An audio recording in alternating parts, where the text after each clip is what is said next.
Dengan segala hormatnya, dipersilakan Lim Yek Chin dari SJKC Chonghua Lutong Miri Sarawak untuk membentangkan kajian yang bertajuk Meningkatkan Daya Tumpuan Pembelajaran Murid Pemulihan melalui Permainan Lampu Fokus.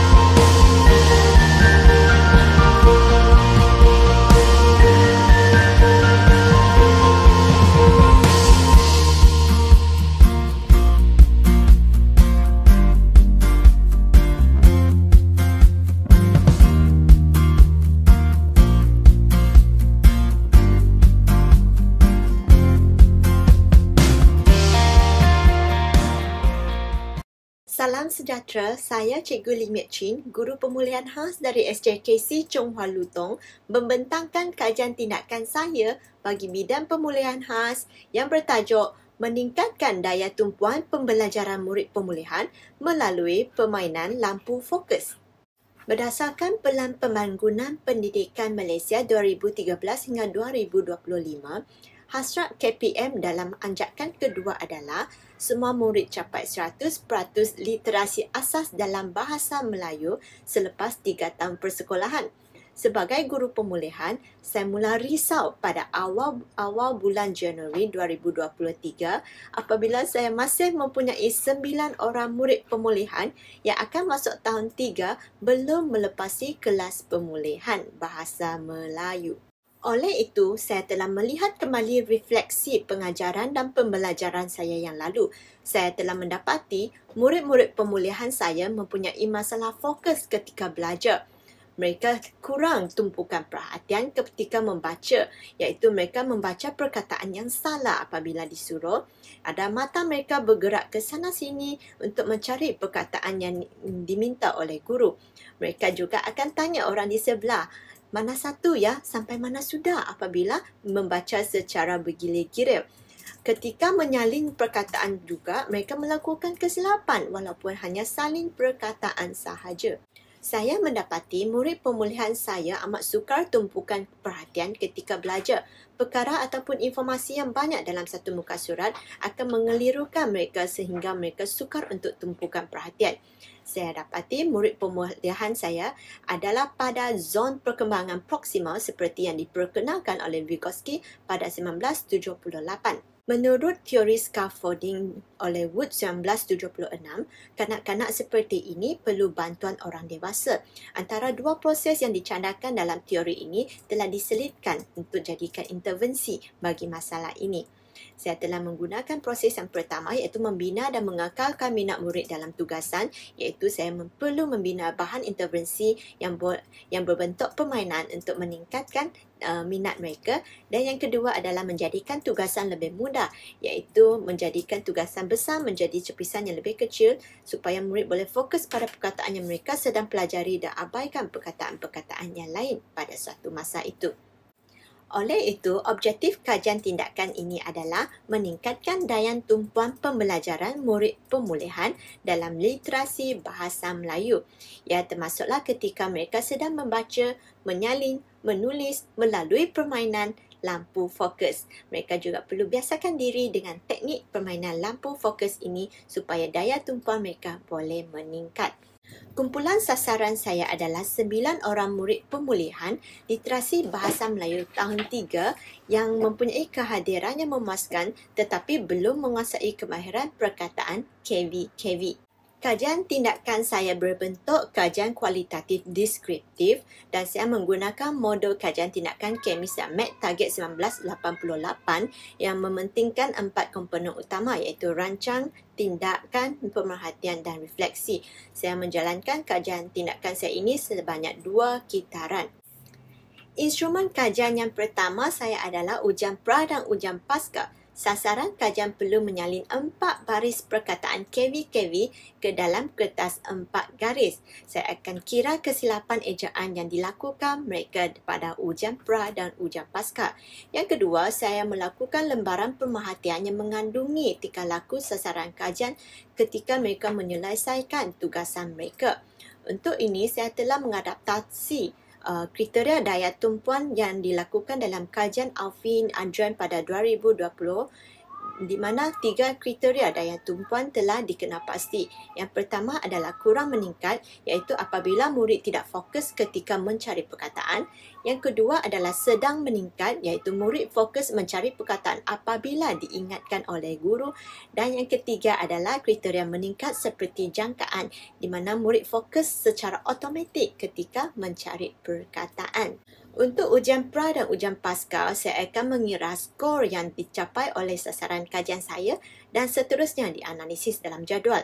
Untuk lembaran pemerhatian pula, saya akan catatkan tingkah laku sasaran kajian saya, seterusnya menggunakan kaedah analisis deskriptif dan dianalisis dalam jadual dan graf. Melalui analisis tinjauan masalah, saya telah mendapati terdapat 77.8% sasaran kajian saya berada pada kriteria kurang meningkat, 22.2% sasaran kajian saya berada pada kriteria sedang meningkat dan tiada sasaran kajian yang berada pada kriteria meningkat seperti jangkaan. Dalam ujian pra pula telah menunjukkan 9 orang murid saya, iaitu kesemua sasaran kajian saya, melakukan kesilapan ejaan ketika menyalin perkataan KV-KV.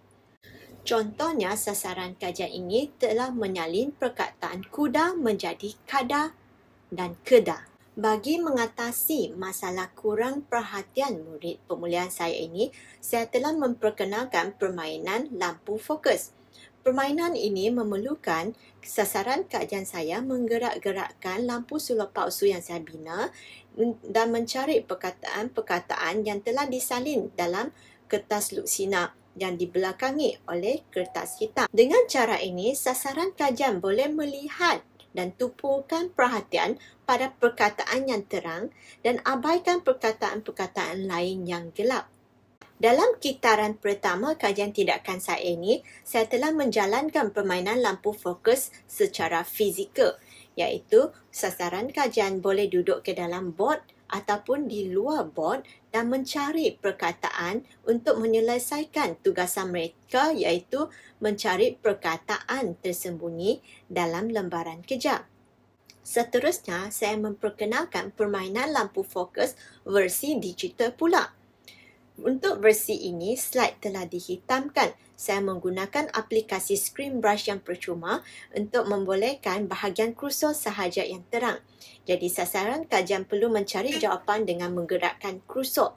Sama juga seperti versi fizikal, sasaran kajian perlu mencari jawapan, seterusnya menyelesaikan tugasan mereka dalam lembaran kerja mencari perkataan tersembunyi. Dalam kitaran kedua, saya telah gabungkan permainan lampu fokus versi fizikal dengan digital. Sasaran kajian saya menyelesaikan masalah mereka dalam versi fizikal dahulu dan seterusnya beralih ke versi digital. Dalam kitaran pertama, saya telah mendapati sasaran kajian saya belum biasa dengan teknik permainan lampu fokus ini. Terdapat sasaran kajian yang letak lampu sulur palsu pada bahagian yang salah. Terdapat juga sasaran kajian yang tidak biasa memegang lampu sulur dengan sebelah tangan dan sebelah tangan lagi menyelesaikan tugasan. Tetapi apabila tiba di kitaran kedua, semua sasaran kajian telah biasa dengan teknik ini dan versi digital juga amat sesuai dengan mereka sebab mereka hanya gerak-gerakkan kursor dan menyelesaikan tugasan pada masa yang sama. Keputusan catatan pemerhatian saya telah menunjukkan dalam kitaran kedua, 88.9% sasaran kajian saya telah meningkat ke kriteria meningkat seperti jangkaan dan 11.1% sasaran kajian saya berada di kategori sedang meningkat dan tiada lagi sasaran kajian saya berada di kriteria kurang meningkat. Keputusan ujian pra dan ujian pasca pula menunjukkan tiada lagi sasaran kajian yang melakukan kesilapan ejaan ketika mereka menyalin 4 baris perkataan KW-KW dalam kertas 4 garis. Kajian tindakan ini telah menunjukkan permainan lampu fokus berjaya meningkatkan daya tumpuan murid pemulihan ketika belajar. Ia juga kurangkan gangguan yang boleh menjijas daya tumpuan murid pemulihan. Namun begitu, bot yang dibina secara fizikal ini hanya muat untuk 11 hingga 12 murid pemulihan sahaja.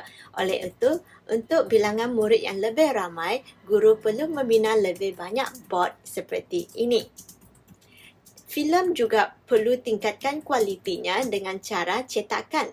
Saya hanya menggunakan cara melukis sahaja kerana saya belum mempunyai mesin cetakan yang boleh cetak di atas filem Luxinat. Seterusnya, lampu sulur palsu juga boleh dipanjangkan untuk memudahkan pergerakan murid. Kajian lanjutan boleh dilakukan ke atas murid-murid dari pelbagai aras dan mata pelajaran yang berbeza. Akhir sekali, saya sertakan rujukan-rujukan kajian tindakan ini. Sekian, terima kasih. Terima kasih kepada Lim Yek Chin atas pembentangan sebentar tadi. Sesi soal jawab selama 5 minit akan diadakan sejurus selepas pembentangan. Sila kemukakan soalan anda melalui chat box YouTube.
Wave Beats Music.